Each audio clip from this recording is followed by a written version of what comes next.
السلام علیکم جی۔ خواتین سے متعلق اسلامی شریعت کے بہت سارے ایسے احکام ہیں جنہیں بالعموم ہدف تنقید بنایا جاتا ہے۔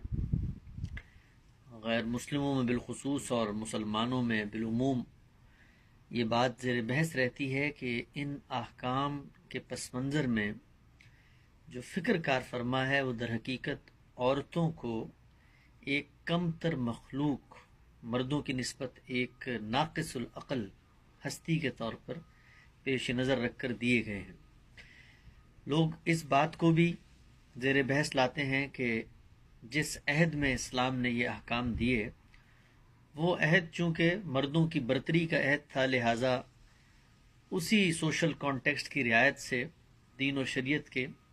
ان احکام کو مرتب کیا گیا، اور یہ انصاف کے تقاضوں کے بھی خلاف ہیں، عدل کے تقاضوں کے بھی خلاف ہیں، اور جو حقیقت حال ہے، جو دنیا کا عرف ہے، اس میں بھی یہ چیزیں فٹ نہیں آتی، بیٹھتی نہیں ہیں، تسلیم نہیں کی جا سکتی۔ ان میں سے بعض احکام تو وہ ہیں جو مذہبی فکر کی غلط انٹرپریٹیشن سے پیدا ہوئے ہیں، لیکن شریعت کے بعض ایسے بھی احکام ہیں جو کسی غلط تفہیم کا نتیجہ نہیں ہے، بلکہ حقیقت میں شریعت نے وہ احکام دیے ہیں، اور انہیں اگر بادی النظر میں دیکھا جائے، بالکل ظاہر کے لحاظ سے دیکھا جائے، تو وہ شاید محسوس بھی ہوتے ہیں کہ اس میں کوئی مرد اور عورت کی ڈسکرمنیشن کی گئی ہے۔ انہی میں سے ایک بہت اہم مسئلہ جو ہے وہ وراثت کے احکام میں ہے، جہاں پر آپ اپنے مال اور ترکے کو تقسیم کرتے ہیں، اور جس وقت آپ ان احکام کا مطالعہ کرتے ہیں تو یہ بات بالکل واضح سامنے آتی ہے کہ وہاں پر جنس کی بنیاد پر تفریق کی جا رہی ہے۔ مثلا آپ یہ دیکھیے کہ اسلامی شریعت کے تحت جس وقت کوئی شخص دنیا سے رخصت ہوتا ہے تو اس کے بیٹے اور بیٹیوں میں جو حصہ تقسیم کیا جائے گا وہ مختلف ہوگا، یعنی ان کا جو فریکشنل ریشیو ہے وہ آپس میں ایک دوسرے سے مختلف ہے۔ بیٹے کو بیٹیوں سے دگنا ملے گا۔ تو اب اس بات پر جیسی اس کو سنا جاتا ہے، بیان کیا جاتا ہے، تو فوراً سے یہ تصور ذہن میں آتا ہے کہ اس کا مطلب بیٹا چونکہ مرد ہوتا ہے اور بیٹی چونکہ عورت ہوتی ہے،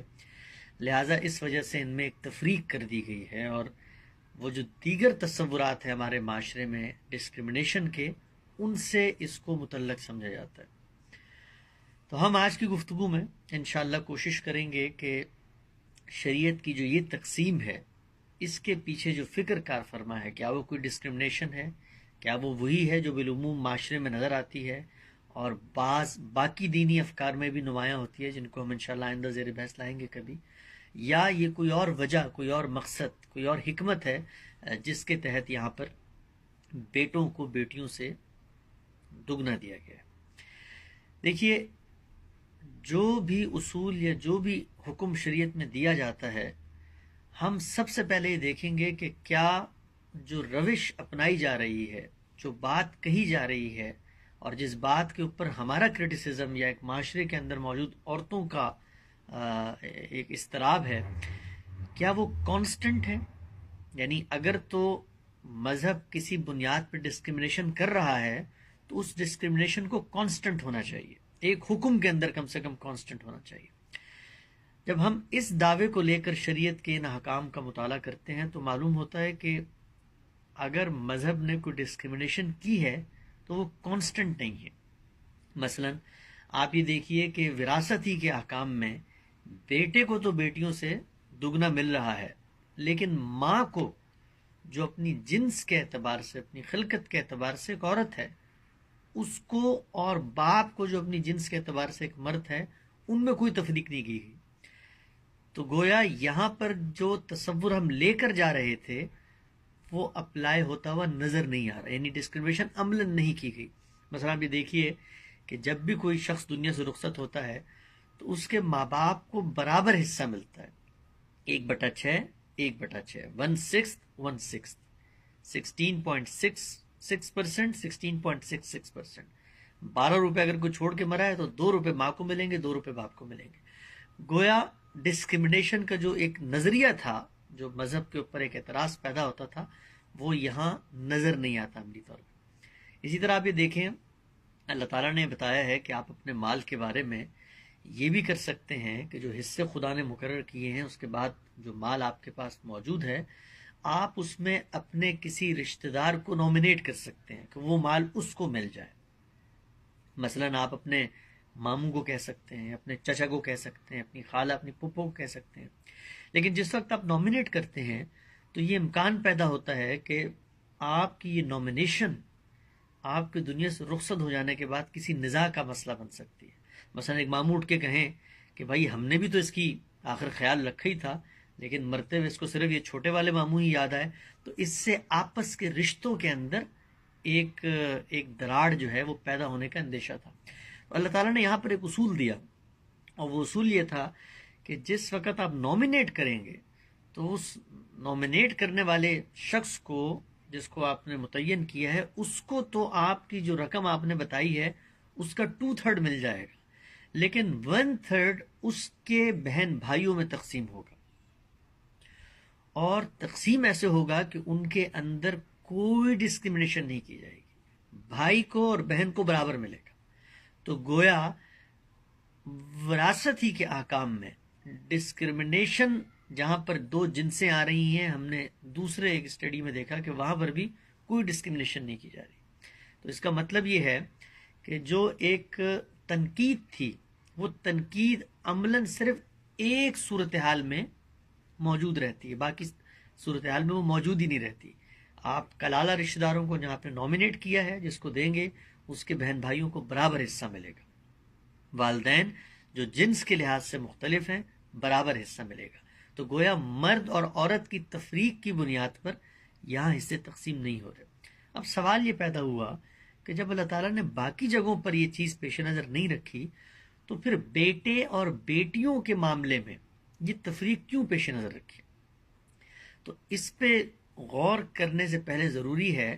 کہ ہم خود اللہ تعالیٰ نے اس تقسیم میں جو اصول کار فرما ہے، جو ریشنل پیش نظر ہے، جو حکمت ہے احکام کو دینے کی، وہ جو ہے اس پر اگر غور کیا جائے تو واضح ہو جائے گا کہ اللہ تعالیٰ نے بیٹے اور بیٹی کے معاملے میں جس کو بظاہر ڈسکرمنیشن کہا جاتا ہے یہ کیوں ڈفرینس رکھا ہے۔ اللہ تعالیٰ یہ بتاتے ہیں کہ میں نے یہ تقسیم کس بنیاد پہ کی ہے؟ اس بنیاد پہ کی ہے کہ بلحاظ منفعت تمہیں جو ایک پوٹینشل فائدہ ہے، نفع ہے، بینیفٹس ہیں، وہ کس سے زیادہ حاصل ہوتے ہیں، اس کی بنیاد پہ میں نے فیصلہ کیا ہے۔ اللہ کے فیصلے سے یہ ثابت ہے جب وہ بیٹے کو دگنا دے رہے ہیں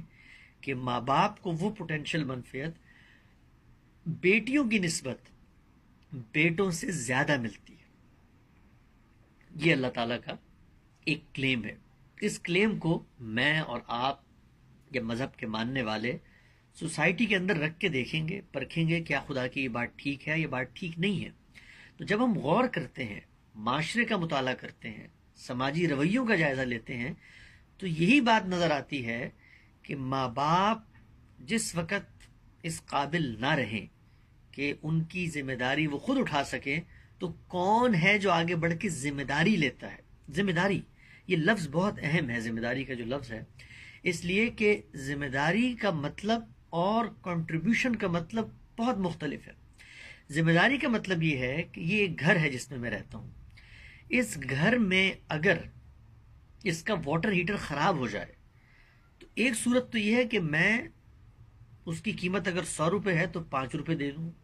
10 روپے دے دوں، 50 روپے دے دوں، یہ میری کنٹریبیوشن ہوگی۔ ذمہ داری کا مطلب یہ ہے کہ میں نے اس گھر کے اس واٹر ہیٹنگ کے سسٹم کو آن کرنا ہے، اس کے لیے میں نے فون ملانا ہے کسی کو، اس کے لیے میں نے کسی سے وعدہ کرنا ہے، اس کے لیے میں نے کسی پہ زور دینا ہے جلدی آؤ۔ یہ ٹھیک نہیں ہوتا تو میں نے گاڑی نکل کے بازار میں جانا ہے، میں نے بندوں کو گھسیٹ کے لے کر آنا ہے کہ میرے گھر میں اس وقت ٹھنڈ ہو گئی ہے، میرے بچے، میرے اہل و عیال زندہ نہیں رہ سکتے، لہٰذا اس کو ٹھیک کرو۔ اور اگر میرے پاس پیسے نہیں ہیں تو میں نے کسی کو فون کرنا ہے، اس سے قرض مانگنا ہے، اس کی منت سماجت کرنی ہے اور اس کے پیر پڑنا ہے کہ یار یہ کام بہت ضروری ہے جس کو میں نے کرنا ہے، اور پھر کل میں نے کھڑا ہونا ہے اس ٹینشن میں کہ جو قرض میں نے لیا ہے اس کو میں نے کس طریقے سے اتارنا ہے. تو یہ ذمہ داری ہے، یہ ایک بہت بڑا منصب ہے جس کی بنیاد پر آپ کے اوپر بہت ساری ڈیوٹیز لاگو ہو جاتی ہیں. تو اگر آپ مطالعہ کریں اور آپ دیکھیں تو ذمہ داری کون لے رہا ہوتا ہے معاشرے میں؟ وہ ذمہ داری والدین کے معاملے میں بیٹے لے رہے ہوتے ہیں، بچے لے رہے ہوتے ہیں. کوئی شخص یہ کہہ سکتا ہے کہ آپ اگر دیکھیے بہت ساری ایسی مثالیں ہیں کہ بیٹے ذمہ داری نہیں لے رہے، لیتے بھی ہیں، عام طور پہ لیتے ہیں. یعنی آپ اگر دیکھیں تو یہ بات ڈومینیٹ کرتی ہے کہ بیٹے ذمہ داری لے رہے ہیں، انہی کے اوپر یہ ٹینشن ہوتی ہے، اسی لیے وراثت میں ان کو دگنا مال دیا گیا. لیکن بیٹیاں بھی تو لیتی ہیں، بہت سارے بیٹے بڑے نکھٹو ہوتے ہیں، بیٹیاں اپنے والدین کو رکھتی ہیں، بلکہ یہاں تک کہ وہ تو شادی ہو جانے کے باوجود، جن کے بارے میں یہ کہا جاتا ہے کہ جب بیٹیوں کی شادی ہو جاتی ہے تو ان کی جو پوٹینشیل منفعت اور ان کے جو بینیفٹس ہیں وہ شوہر کی طرف متعلق ہو جاتے ہیں، اس کے باوجود وہ اپنے والدین کو اپنے ساتھ رکھتی ہیں. تو پھر مذہب نے یہ جو حکم دیا یہ کیسے ٹھیک بیٹھتا ہے؟ تو اس کا جواب یہ ہے کہ اگر بیٹیاں کوئی اس طرح کی خدمت کرتی ہیں جو اصلاً معاشرے میں ان کی ذمہ داری کے طور پہ نمایاں نہیں ہے، تو دین اور شریعت نے والدین کو یہ حق دیا ہے کہ وہ بیٹی کے حق میں وصیت کرتے ہیں. اس معاملے میں مذہبی فکر کی یہ غلط فہمی ہے کہ ورثاء کے حق میں وصیت نہیں کی جا سکتی. ورثاء کے حق میں بربنائے رشتہ داری وصیت نہیں کی جا سکتی، اس لیے کہ وہ وصیت تو اللہ نے کر دی ہے احکام کی صورت میں طے کر کے، لیکن بربنائے خدمت، بربنائے ضرورت بھی نہیں کی جا سکتی. یہ قید دین اور شریعت میں کہیں نہیں ہے. لہٰذا اگر کوئی بیٹی بیٹے کی ذمہ داری لے لیتی ہے تو والدین اگر چاہیں تو اپنا سارا مال بھی اس کو دے سکتے ہیں، مذہب کو اس پر کوئی اعتراض نہیں ہے. لیکن اس میں ایک اور چیز بہت قابل غور ہے. پچھلے دنوں ایک خاتون مجھ سے ملنے آئیں اور انہوں نے مجھ سے یہی سوال کیا کہ میں نے تو اپنے والدین کو رکھا ہوا ہے اور پھر بھی دین اور شریعت جو ہے وہ میرے بارے میں یہ کہتا ہے کہ مجھے آدھا مال ملنا چاہیے. تو میں نے ان کو کہا کہ دین اور شریعت نے آپ کے والدین کو اجازت دی ہے کہ اپنی زندگی میں آپ کی خدمت کے عوض آپ کو سارا مال بھی دے دیں تو کوئی مسئلہ نہیں ہے. لیکن مجھے ایک بات بتائیے کہ آپ اپنے والدین کو یہاں اپنے امریکہ میں اپنے ساتھ رکھا ہوا ہے، کیا آپ کے شوہر آپ کی یہ جو ذمہ داری آپ نے اٹھائی ہے اس پر آمادہ ہیں، اس پر خوش ہیں، اس پر ساتھ کھڑے ہوئے ہیں؟ تو انہوں نے کہا بالکل، وہ تو گھر ہی انہی کا ہے جہاں میں رہتی ہوں، انہوں نے ہی اجازت دی ہے مجھے، وہی ہیں جو اخراجات بھی اٹھاتے ہیں، میں بھی کنٹریبیوشن کرتی ہوں، میں بھی نوکری کرتی ہوں، لیکن انہوں نے ہی رکھا ہوا ہے گھر میں. تو میں نے ان کو کہا کہ آپ یہاں بھی اگر غور کریں تو پیچھے ایک بیٹا کھڑا ہوا ہے جو اپنے آپ کے والدین کو بھی سنبھال رہا ہے. یہاں پر بھی ایک غیروں کا بیٹا ہے. وہ بیٹا اگر نہ ہو تو پھر آپ ذمہ داری لیں، پھر آپ کی بات ٹھیک ہے، لیکن یہاں بھی اصلاً ذمہ داری پیچھے ایک بیٹے نے لی ہوئی ہے جو گھر میں اس بات کی اجازت دے رہا ہے